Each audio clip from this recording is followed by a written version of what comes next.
آج ایک تقریر انٹرنیٹ پہ میری تصویر کے ساتھ نشر ہوئی ہے. تقریر کے اندر باقاعدہ طور پہ اس بات کا اعلان کیا گیا ہے کہ جو میری گردن کو اتارے گا اس کو 10 لاکھ روپیہ دیا جائے گا. نہ پھانسی کے پھندے کا کبھی خوف ہے،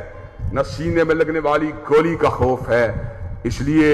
کہ میں کالے پانی کی صداؤں کو کاٹنے والوں کا وارث ہوں، اس لیے کہ میں سینے پہ خنجر کھانے والوں کا وارث ہوں، اس لیے کہ میں جیل خانوں اور سنگینوں کو اپنی استقامت کے ذریعے نیا رنگ دینے والوں کا بیٹا ہوں، اس لیے کہ میں بموں کے دھماکوں میں شہید ہونے والوں کا بیٹا ہوں. اللہ تعالیٰ نے ہمیں بڑا جگرا دیا ہے، بڑا حوصلہ دیا ہے، اور مجھے اپنی تعریف کی عادت نہیں، لیکن جمعے کے دن ساتھیوں کو غمزدہ دیکھ کر اور ان کے اضطراب کو دیکھ کر، ان کی بے قراری کو دیکھ کر اور میری جان کے تلف ہو جانے کے اندیشے کو دیکھ کر میں نے ان کو حوصلہ افزائی دیتے ہوئے کہا تھا گھبرانے کی ضرورت نہیں، میں شیر ہوں جو گرجتا ہوں میدان میں، بلی نہیں جو کچھار میں کرتی ہے میاؤں میاؤں. حضرات گرامی کے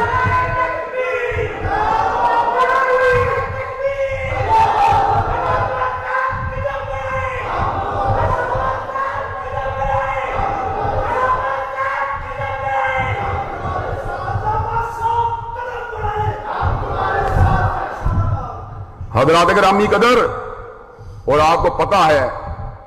شیر کا کردار کیا ہوتا ہے. حضرت فتح علی شہید نے کہا تھا شیر کی ایک دن کی زندگی گیدڑ کی 100 سالہ زندگی سے بہتر ہے. حضرات گرامی قدر، یہ کیا بات ہوئی کہ ہم پہ کوئی حملہ کرے، ہم پہ جھوٹا الزام لگائے، ہم میدان کو چھوڑ کے بھاگ جائیں. حضرات گرامی قدر، ہم سیدنا علی المرتضیٰ کے ماننے والے ہیں، سیدنا حسنین کریمین کے ماننے والے ہیں، ہم مجاہدین انفق سیدنا خالد بن ولید کے ماننے والے ہیں، ہم حضرت ابو عبیدہ ابن جراح کے ماننے والے ہیں. ہم اللہ کے فضل و کٹ تو سکتے ہیں مگر غیر اللہ کے آستانے پہ نہیں جھک سکتے. حضرات گرامی قدر، ٹیگ لگانے کی کوشش کی گئی، پورے ملک کے اندر بینرز کو آویزہ کیا گیا. نام اذان الہی کا ہوتا تھا، تصویر میری ہوتی تھی، اور کئی تصویریں ایسی تھیں کہ اگر میرا اللہ کے ساتھ تعلق نہ ہوتا اور اللہ نے اگر میرے دل کو ثابت قدم نہ کیا ہوتا اور میری شب زندہ داری اور اس کی بارگاہ میں گرنے والی میری آہیں اور کراہیں موجود نہ ہوتی تو شاید ان تصویروں کو دیکھ کر میرا پتا بھی پانی ہو جاتا. حضرات گرامی قدر، کسی تصویر میں خنجر کو میرے گلے پہ رکھا گیا، کسی میں چاقو کو میرے گلے پہ رکھا گیا، کسی میں میرے وجود کے پر خون کے چھینٹوں کو پھینکا گیا، لیکن اس سارے منظر کو دیکھنے کے باوجود بھی الحمدللہ میرے ایمان میں اضافہ ہوا، کوئی کمی نہیں ہوئی. حسبنا اللہ و نعم الوکیل کا شعار اور اس آیت کے جو تھا اطلاق کے اوپر میرا یقین اور اس کے نتائج کے اوپر میرا یقین اللہ کے فضل و کرم سے مزید بڑھ گیا. مختلف مقامات کے اوپر بھائی سلمان آدم نے ڈسکا کے اندر، بھائی سیف اللہ عابد نے خانیوال کے اندر، جلال پور پیروالا کے اندر، ہمارے یوتھ فورس کے دوستوں نے مختلف مقامات کے پسر گودا میں سید سبتین شاہ صاحب نقوی نے مکمل طور پہ اظہار یکجہتی کیا اور انہیں ناصر کو کیفر کردار تک پہنچانے کے لیے اپنے کردار کو ادا کیا. حضرات گرامی قدر، اسی اسنا میں جو قاتلانہ حملے سے متعلقہ معلومات مجھے اپنے اور شام بھائی کے بارے میں حاصل ہوئی، میں نے سیکورٹی اداروں کے سامنے بھی اس بات کو شیئر کیا، لیکن میں وہ بات کو اس لیے صراحت کے ساتھ نہیں کرنا چاہتا کہ تم تو ملک میں فساد چاہتے ہو، لیکن مجھے ابھی بھی ملک کے امن کے ساتھ پیار ہے. حضرات گرامی قدر، لیکن میں پھر بھی اس بات کا حق رکھتا ہوں کہ میں اپنے ساتھیوں کو کرب کی اور آزمائش کے لمحات کے اندر پوری طرح اعتماد میں لے کر اپنے مقدمے کو ان کے سامنے بیان کروں کہ آج کن کن سازشوں کے تانے بانے بنے جا رہے ہیں. حضرات گرامی قدر، اذان الہی جو ہے کھاریاں سے گرفتار ہو کر جیل کے پیچھے جا چکا ہے، لیکن خباثت کرنے والے لوگوں نے آج بھی یوٹیوب کے اوپر، یہ چینل کے اوپر یہ خبر جو ہے لگائی ہے کہ ابتسام الہی ظہیر گرفتار ہو کے جیل کی صلاحوں کے پیچھے رہے. یہ پوسٹ آج بھی یوٹیوب کے اوپر لگی ہے. یوٹیوب کے اندر آج بھی ہر بات کو کہ واضح ہو جانے کے باوجود بھی پروپیگنڈے کا عمل جاری و ساری ہے، اور ایک مذموم طبقہ اس آواز کو دبانا چاہتا ہے جو سیدنا صدیق کی صداقت کے لیے اٹھتی ہے، فاروق کی عدالت کے لیے اٹھتی ہے، ذوالنورین کی سخاوت کے لیے اٹھتی ہے، علی المرتضیٰ کی شجاعت کے لیے اٹھتی ہے. مساجد اور مدارس کے تحفظ کے لیے اٹھتی ہے، مرزائیت کے خلاف اٹھتی ہے، ختم نبوت کی چوکھٹ کے تحفظ کے لیے اٹھتی ہے، لبرل طبقات کی مخالفت میں اٹھتی ہے۔ حضرات گرامی قدر، یوتھ فورس کے نوجوانوں، آج مجھے اس ظلم کا اور سازش کا اور قتل کی دھمکیوں کا نشانہ کسی جرم کی وجہ سے نہیں بنایا گیا، بلکہ صحابہ رسول کی محبت کی وجہ سے بنایا جا رہا ہے۔ حضرات گرامی قدر، وہ یہ بات سمجھتے ہیں کہ شاید اس طریقے سے وہ لوگوں کے ذہنوں کے اندر مسموم اور زہریلے مواد کو داخل کر کے اور ان کو اشتعال دلوا کر میرے پہ قاتلانہ حملے کی راہوں کو ہموار کریں گے۔ اور میں اس موقع کے اوپر حساس اداروں سے اس بات کا سوال کرنا چاہتا ہوں کہ ملک کا ایک طبقہ ملک کو فسادات کی آگ میں دھکیل رہا ہے اور ملک کے اندر آگ لگانے کی تیاریاں کر رہا ہے۔ حساس ادارے کے لوگوں، تم کہاں پہ سو رہے ہو؟ آج ایک تقریر انٹرنیٹ پہ میری تصویر کے ساتھ نشر ہوئی ہے۔ یہ اللہ کا عطا کردہ حوصلہ ہے کہ میں ان تقریروں کے باوجود بھی پوری متانت کے ساتھ اپنے مشن کے اوپر کاربند ہوں۔ اس تقریر کے اندر باقاعدہ طور پہ اس بات کا اعلان کیا گیا ہے کہ جو میری گردن کو اتارے گا اس کو 10 لاکھ روپیہ دیا جائے گا۔ حضرات گرامی قدر، مجھے یہ بات بتلائیے، اس قسم کی مذموم دھمکیاں اور اس قسم کی بکواسیات اور اس قسم کی ہردہ سرائی کیا ہمارے قدموں کے اندر جنبش کو پیدا کر دے گی؟ جو رکے تو کوہ گھرا تھے ہم، جو چلے تو جہاں سے گزر گئے، رہے یار ہم نے قدم قدم تجھے یادگار بنا دیا۔ حضرات گرامی قدر، اگر قتل کرنے والے یہ بات سمجھتے ہیں کہ مجھے قتل کر کے میری آواز کو اور میری فکر کو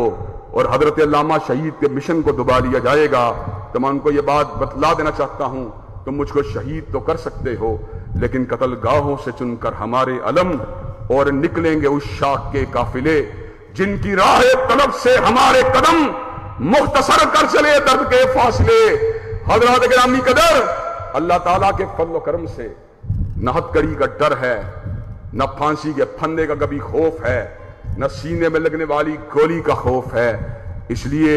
کہ میں کالے پانی کی صداؤں کو کاٹنے والوں کا وارث ہوں، اس لیے کہ میں سینے پہ خنجر کھانے والوں کا وارث ہوں، اس لیے کہ میں جیل خانوں اور سنگینوں کو اپنی استقامت کے ذریعے نیا رنگ دینے والوں کا بیٹا ہوں، اس لیے کہ میں بموں کے دھماکوں میں شہید ہونے والوں کا بیٹا ہوں۔ حضرات گرامی قدر، میں اس موقع پر یوتھ فورس کے نوجوانوں سے اور آپ خطباء سے اس بات کا طلبگار ہوں پورے شرح صدر کے ساتھ کہ آپ کو اس آزمائش کی گھڑی کے اندر پوری استقامت کا مظاہرہ کرنا چاہیے، پوری جرأت کا مظاہرہ کرنا چاہیے،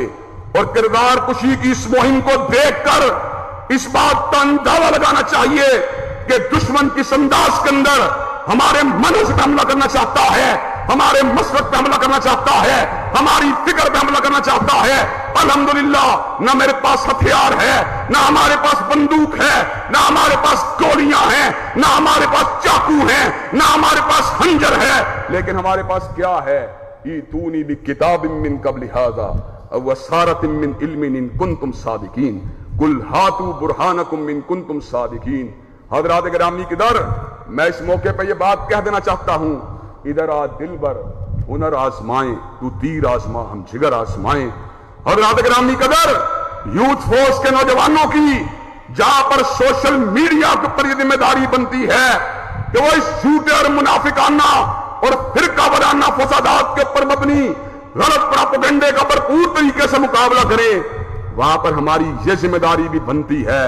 کہ سیدنا صدیق و فاروق اور امی عائشہ کو گالیاں دینے والے ان عناصر کو جو آج ہمارے اوپر ایک مضمون سازش کا نتیجے کے اندر ایک لیبل لگا کر ہمیں ہمارے قدموں کو کھیرنا چاہتے ہیں، سٹریٹ کے اوپر بھی آ کر ہمیں اظہار یکجہتی کا مظاہرہ ضرور کرنا چاہیے۔ اور سچی بات یہ ہے، یہ اظہار یکجہتی آپ کی میرے ساتھ نہیں ہے، میری فکر کے ساتھ نہیں ہے، بلکہ یہ اظہار یکجہتی اس کاز کے ساتھ ہے جس کاز کی وجہ سے